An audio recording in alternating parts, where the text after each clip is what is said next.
Group में डाल दे। हाँ, ग्रुप में डाला।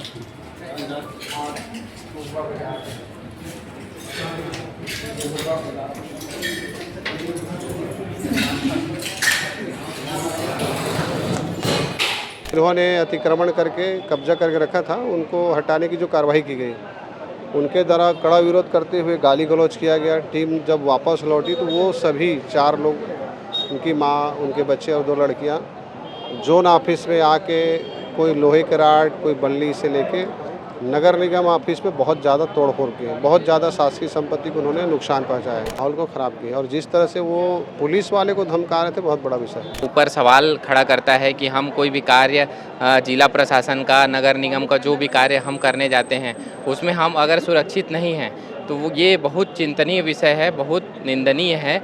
ऐसा नहीं होना चाहिए। कर्मचारी को उनके शासकीय सेवा में रहते हुए मारपीट करना, ये हमारे आचार दंड संहिता जो है उसके पूरे विरुद्ध है। इसके विरुद्ध अनुशासनात्मक कार्रवाई की जानी चाहिए, क्योंकि ये देखिए इससे क्या हो रहा है, हमारे शासकीय कर्मचारी एक भय व्याप्त हो चुका है कि यार कल के डेट में हमारे साथ भी ये घटना घटित हो सकती है, कल के डेट में मारपीट हो सकती है, तो हमारी सुरक्षा के ऊपर प्रश्न चिन्ह उठता है। क्या शासन इसके लिए सजग नहीं है? क्या हम सिर्फ एक कर्मचारी हैं? सारे जोन, जितने 10 जोन हैं, 10 जोन के कर्मचारी अधिकारियों को सब यहाँ एकत्रित हुए हैं, सबको बुलाया गया है। और हमने अभी कलेक्टर महोदय को एक ज्ञापन दिया है। ज्ञापन में हमने सुरक्षा की मांग की है और अतिक्रमण संबंधी पॉलिसी तय करने की बात की है कि किस अतिक्रमण को निगम द्वारा सुरक्षापूर्ण तरीके से हटाया जाएगा और किस अतिक्रमण को रेवेन्यू विभाग हटाएगा। ये सब सारी चीज़ें हमारे बीच में तय होनी है।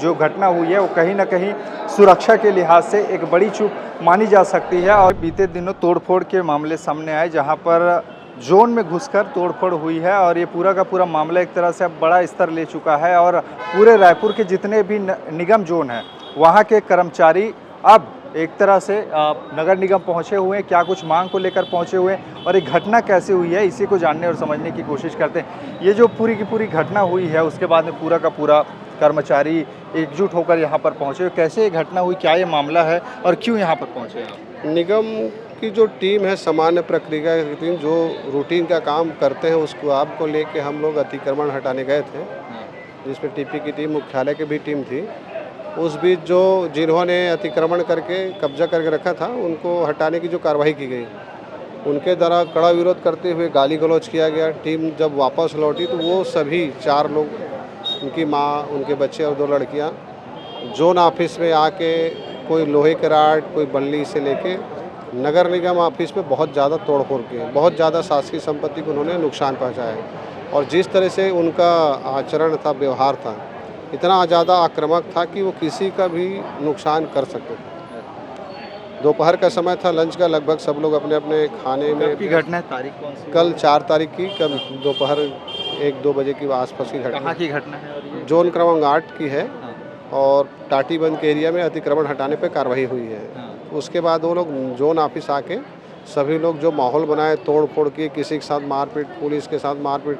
सबसे बड़ा दुखद विषय ये है कि पुलिस प्रशासन जो प्रोटेक्शन के लिए थी, उनके साथ उनकी जो लड़कियां थी वो पुलिस वाली महिला को मारने लग गए। इससे बड़ा, सबसे बड़ा दुखद ये है कि जो सुरक्षा करने वाला वो सुरक्षित महसूस नहीं कर रहे।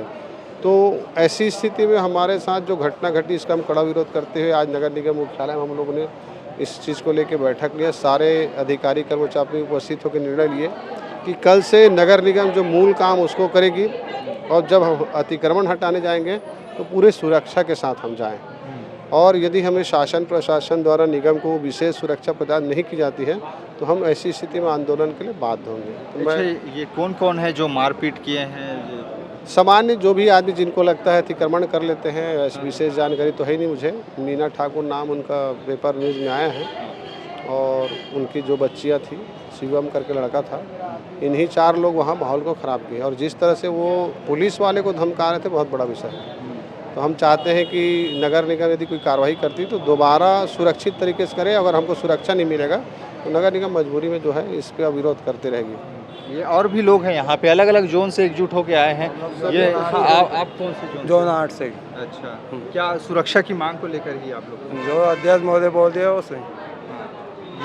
ये आप हम लोग जोन 5 से आए हैं। जोन 5 से भी सभी अधिकारी कर्मचारी आए हैं और आज सभी संघ के माध्यम से जो कलमबद्ध हड़ताल का आह्वान किया गया उसमें सब अधिकारी कर्मचारी सपोर्ट करने के लिए आए हैं, क्योंकि ये कहीं ना कहीं हमारी सुरक्षा के ऊपर सवाल खड़ा करता है कि हम कोई भी कार्य जिला प्रशासन का, नगर निगम का जो भी कार्य हम करने जाते हैं उसमें हम अगर सुरक्षित नहीं हैं तो वो ये बहुत चिंतनीय विषय है, बहुत निंदनीय है। ऐसा नहीं होना चाहिए। जिला प्रशासन को इसके लिए बिल्कुल ध्यान रखना चाहिए कि हमें अगर कोई कार्य दे रहे हैं तो उस कार्य के सुरक्षा का भी ध्यान रखा जाए। हमारी जान का भी सुरक्षा उनकी जिम्मेदारी है। और निगम की संपत्ति को इतना ज़्यादा तोड़ फोड़ मचाया है उन्होंने, और बहुत ज़्यादा मतलब उसमें निगम संपत्ति की हानि हुई है। यानी कि यहाँ पे कुल मिला के आप कौन से जोन से? मैं हेड ऑफिस से हूँ सर, मुख्यालय से हूँ। अच्छा, मुख्यालय से हेड जो ऑफिस जोन 8 से ही है? नहीं, जोन 8 से नहीं, मैं हेड ऑफिस में वर्किंग हूँ। यही से ही है? हाँ, यहीं से नगर निगम एम्प्लॉय हूँ। ये इन्हीं के साथ में ही हाँ, आप सब लोग साथ हैं हम लोग संगठित। सुरक्षा को लेकर बात, सुरक्षा जिस को तरह लेकर, के जी। मामले सामने आए, आप क्या करेंगे? जी सर, ये अंतनीय निंदनीय विषय है सर। एक शासकीय कर्मचारी को उनके शासकीय सेवा में रहते हुए मारपीट करना, ये हमारे आचार दंड संहिता जो है उसके पूरे विरुद्ध है। इसके विरुद्ध अनुशासनात्मक कार्रवाई की जानी चाहिए, क्योंकि ये देखिए इससे क्या हो रहा है, हमारे शासकीय कर्मचारी एक भय व्याप्त हो चुका है कि यार कल के डेट में हमारे साथ भी ये घटना घटित हो सकती है, कल के डेट में मारपीट हो सकती है, तो हमारी सुरक्षा के ऊपर प्रश्न चिन्ह उठता है। क्या शासन इसके लिए सजग नहीं है? क्या हम सिर्फ एक कर्मचारी हैं? इसके लिए क्या तानाशाही चलेगा? इसके लिए हमको एक नियम कानून बनाने ही चाहिए। हमारी सुरक्षा के लिए भी हमको लड़ना पड़ रहा है। ये सबसे निंदनीय सोच है सर। अच्छा, इससे पहले आप लोग कलेक्ट्रेट से होते हुए यहाँ पर आए, वहाँ पे क्या आश्वासन? सर कलेक्ट्रेट से हम वहाँ पे आए, हालांकि हमारी कलेक्टर साहब से मुलाकात नहीं हो पाई। वहाँ एसपी साहब थे, एडिशनल एसडीएम साहब से मुलाकात हुई है। उन्होंने यह आश्वासन दिया है कि बहुत जल्दी इसमें नियम बना के कार्रवाई की रहेंगे। जोन क्रमांक 8 में बीते दिन जो हुई वारदात है उसके बाद में पूरी की पूरी जो कर्मचारी है वो लोग एकजुट होकर यहाँ नगर निगम परिसर में जुटे हुए हैं। ये कैसे ये पूरी घटना हुई और क्या मांग को लेकर आज आप लोग? देखिए, जोन क्रमांक 8 की टीम गई थी अतिक्रमण तोड़ने के लिए, पुलिस संरक्षण में गई थी। अतिक्रमण को तोड़ दिया गया, वापस आए कहाँ किस इलाके? और तोड़फोड़ करने के बाद में जब नगर निगम की टीम वापस आई तो वापस आने के बाद में कुछ लोग आए, उनके हाथ में रॉड और डंडे इत्यादि थे और उससे उन्होंने जोन कार्यालय पर अटैक कर दिया। जोन कार्यालय में तोड़फोड़ की, गाड़ियों में तोड़फोड़ की, लोगों को रॉड से मारने के लिए दौड़ाया और इवन पुलिस वालों के साथ भी उनके साथ मारपीट की गई। ये घटना अत्यंत निंदनीय है, दुखद है, दुर्भाग्यपूर्ण है। इसलिए आज सारे जोन, जितने 10 जोन हैं, 10 जोन के कर्मचारी अधिकारियों को सब यहाँ एकत्रित हुए हैं, सबको बुलाया गया है और हमने अभी कलेक्टर महोदय को एक ज्ञापन दिया है। ज्ञापन में हमने सुरक्षा की मांग की है और अतिक्रमण संबंधी पॉलिसी तय करने की बात की है कि किस अतिक्रमण को निगम द्वारा सुरक्षापूर्ण तरीके से हटाया जाएगा और किस अतिक्रमण को रेवेन्यू विभाग हटाएगा। ये सब सारी चीज़ें हमारे बीच में तय होनी हैं और ये मांगों के परिप्रेक्ष्य में अगर हमारा मांग का कोई अच्छा हल नहीं निकलता है तो हम अपने आंदोलन को और तेज करेंगे। अच्छा, कहाँ किस इलाके में गए थे? जोन 8 वाले बता देंगे। ठीक, यानी कुल मिला के बात वही है कि ये जितनी ये घटना हुई है वो काफ़ी निंदनीय है, ऐसा करके बता रहे हैं। अब इसके बाद में क्या कुछ प्रशासन सिक्योरिटी इनको मुहैया कराती है, ये देखने वाली बात होगी। चूँकि बीती दिन जो घटना हुई है वो कहीं ना कहीं सुरक्षा के लिहाज से एक बड़ी चूक मानी जा सकती है और जिस तरीके से आक्रामक अंदाज में जो 2 महिलाएं थी और एक लड़का था वो आकर तोड़फोड़ जोन ऑफिस में किया है, उसका एक वीडियो भी सामने आया। ये कहीं ना कहीं अब एक तरह से ऐसे जो लोग काम कर रहे हैं कर्मचारी, उनको सुरक्षा के लिहाज से डर पैदा कर रहा है। अब सुरक्षा के मांग को लेकर ये लोग पहुंचे हुए हैं ताकि ये लोग अच्छे से अपना काम कर सके। इस मामले में आगे क्या होगा ये देखने वाली बात होगी, लेकिन इस पूरे मामले को जानने और सुनने के बाद में आप क्या सोचते हैं, इसका राय अपनी नीचे कमेंट बताइएगा। बाकी खबरें और भी इसके लिए बने रहिए छत्तीसगढ़ के साथ। नमस्कार।